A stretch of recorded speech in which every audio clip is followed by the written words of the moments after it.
ሰላም ቤተሰቦች፣ ይህ የወደዳችሁት የነኪያና ቺፍ ኦፍ ዋርስ የመጨረሻው ክፍል 9 ነው። የቀደሙት ክፍሎች እንዴት ነበሩ? አስተያየቱን ያካፍሉን። ስለምትሰጡን ፍቅርና ድጋፍ ከልብ እናመሰግናችኋለን።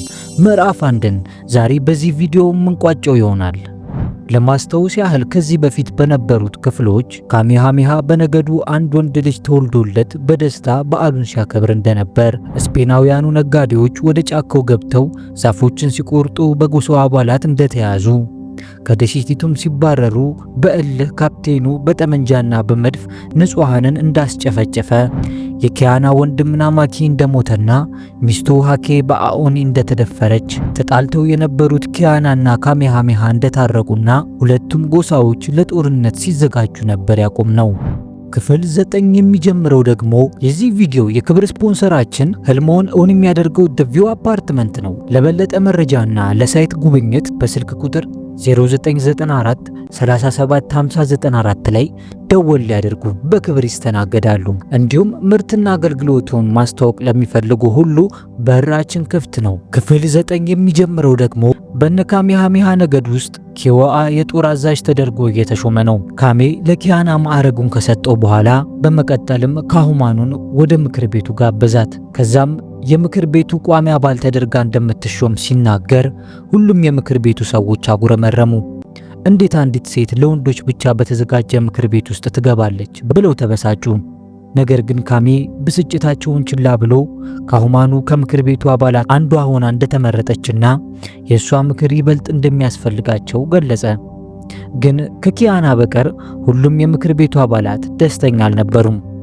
ከዚህ በኋላ ቶኒ ወደ ኪያና መጥቶ ተቀመጠና ያዋራው ጀመር። ቶኒ ለኪያና ታውቃለህ፣ ህይወቴ እዚህ ከመምጣቴ በፊት ሙሉ በሙሉ ስቃይ ነበር። በቆዳ ቀለም የተነሳ ብቻ ብዙ ችግሮችን አሳልፌያለሁ። ግን ለመጀመሪያ ጊዜ ወደዚህ ደሴት ስመጣ ጀምሮ ካለምንም ልዩነት እንደ ቤተሰብ ኖሬያለሁ አለው። ኪያናም አይዞህ ወንድሜ ቶኒ፣ በእርግጥ እንደምትመለከተው አሁን ወደ ጦር ልዘምት ነው። በዚያ አንድ ነገር ብሆን የዚህ ደሴት ሰዎች ያንተ የሁልጊዜም ቤተሰብህ እንደሆኑ እንድታውቅ እፈልጋለሁ።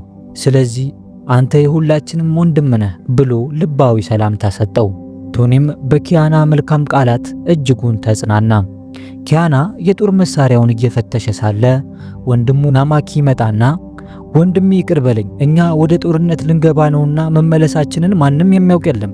ስለዚህ ልነግርህ የምፈልገው አንድ ነገር አለኝ። አንተ በመርከቡ ላይ ለ1 ዓመት ጠፍተህብን በነበርክበት ወቅት እኛ ሞታል ብለን አስበን ነበር። ያኔ ሐዘኑ በጣም ከብዶን ሳለ መጽናናትን የማገኘው ከሚስት ኩብዬ ነበር። እሷም እንደዚሁ ከኔ ጋር ስትሆን ነበር የምትጽናናው። እናም አንተ የሌለ እስኪመስለን ድረስ ረስተንህ ነበር። እባክህ ይቅር በለኝ ብሎ በጸጸት ጠየቀው። ኪያናም ሊያቅፈው እጆቹን ዘረጋለትና አቅፎት ወደ ጆሮ ጠጋ ብሎ አንተ ወንድምህን በፍጹም አልረሳህም። እናንተ እኔ በህይወት እንዳለሁ ምንም ማረጋገጫ አልነበራችሁ። እኔ አስቀድሜ ወንድሜን ናሂን አጥቻለሁ። በድጋሚ ግን አንተን ለማጣት ዝግጁ አይደለሁም አለውና ይቅርታ አደረገለት። ጦርነት ፈላጊው ንጉስ ኪዋአ እንደተለመደው ቢሊ እያለ ለሚጠራው የእሳተ ገሞራ አምላኩ ጸሎት እያቀረበ እናገኘዋለን። በዚህ ጊዜ የአንድ ነገድ መሪ ወደሱ ይመጣና ይቅርታ ጌታ ኪዋአ፣ ከዚህ በፊት እውነቱን ባለማወቄ አንተን ተቃዋሚ ነበርኩ። አሁን ግን አንተ እውነተኛ አንድ የምታደርገን ንጉስ መሆንህን ስላወቅኩ፣ እንዲሁም አምላካችን ቢሊ አንተ ትክክለኛው ንጉስ መሆንህን ስላወጀ ሰራዊትህን ለመቀላቀል ነው የመጣሁት አለው። ኪዋአም ይህን ሲሰማ ልቡ በሐሴትና በኩራት ተሞልቶ ትሰማኛለህ፣ እውነተኛ ንጉስ መሆኔንም ተጠራጥረህ ነበር እንዴ? እና በቀላል ወደ ሰራዊቴ እንድትቀላቀል የምፈቅድልህ ይመስላል? ይህ እኮ ዋጋ ያስከፍላል አለው። የጎሳ መሪውም የመሪነት ምልክቱ የሆነውን ዘንጉን ተንበርክኮ እየሰጠው እንከውሰድ ጌታዬ ኪዋአ፣ ይህ ዘንግ ከአባቶቻችን ሲዋረስ የመጣ ትልቅ ኃይል ያለበት ዘንግ ነው አለው። ኪዋአም እኔ ዘንግህን ሳይሆን የላይኛው ጥርሶችን የምፈልገው ብሎ መለሰለት። እና የጎሳ መሪውም የላይኛውን ጥርሶቹን እስኪረግፉ ድረስ ራሱን በቡጢ ነረተና ጥርሱን አራግፎ ሰጠው። ኪዋአም ጥርሶቹን ተቀብሎ ለአምላኩ መስዋዕትነት ወደ እሳተ ገሞራው ውስጥ ጨመረው። ከዚህ በኋላ ለጎሳው መሪ ሰራዊቱን እንዲቀላቀል ፈቀደለት። ወደ ማዊ ግዛት ስንመጣ ደግሞ በአባቱ በጩቤ ተወግቶ የነበረው ኩፓሊ ከሞት ተርፎ ለማገገም ሲጥር እንመለከታለን።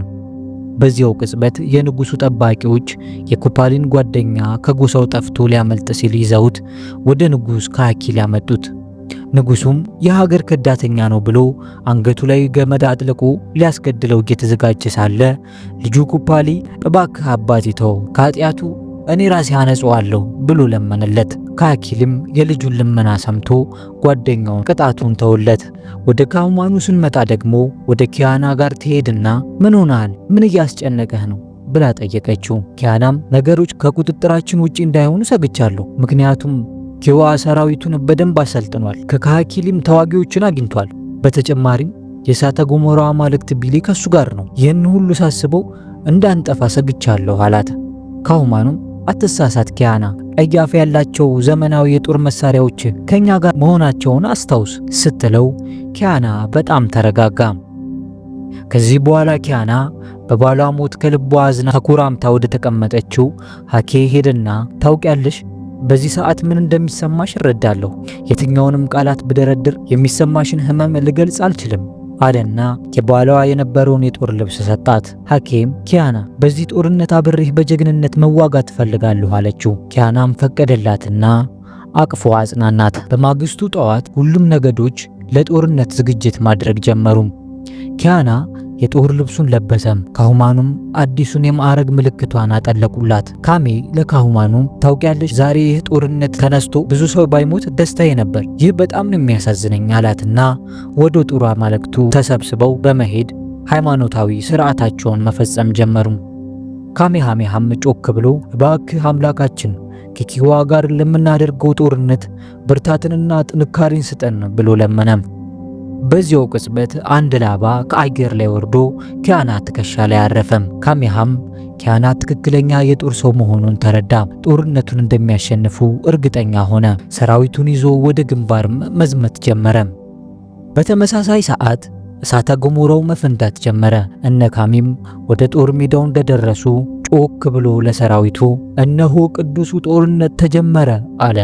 የኪዋ የሃይማኖት መሪዎች በበኩላቸው ተሰልፈው እየዘመሩ አማልክታቸውን ሲጠሩ በድንገት እሳተ ገሞራው መፍላቱን ጀመረ።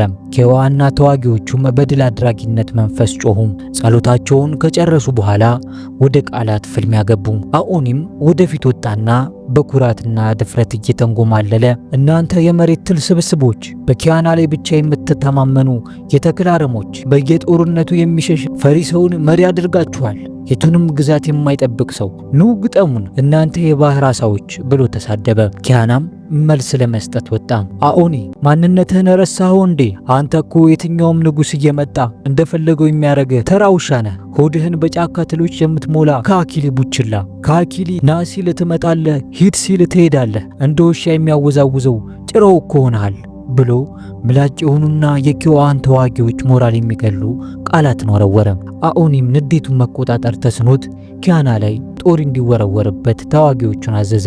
ግን የጦር ውርወራው ለኪያና ጨዋታ ነበር የሆነለት። ጦሮቹን ሽል እያለና በእጁ እየቀለበ ወደ ሰራዊቱ ዞሮ ተመልከቱ እነዚህን ለስላሳና ቀጭን ጦሮች፣ እኛ እኮ የምንዋጋው ጠንካራ ሰዎችን መስሎን ነበር፣ ለካ ድኩማኑን ነው ሲል ሰራዊቱ ኦክ ብሎ ሳቀ።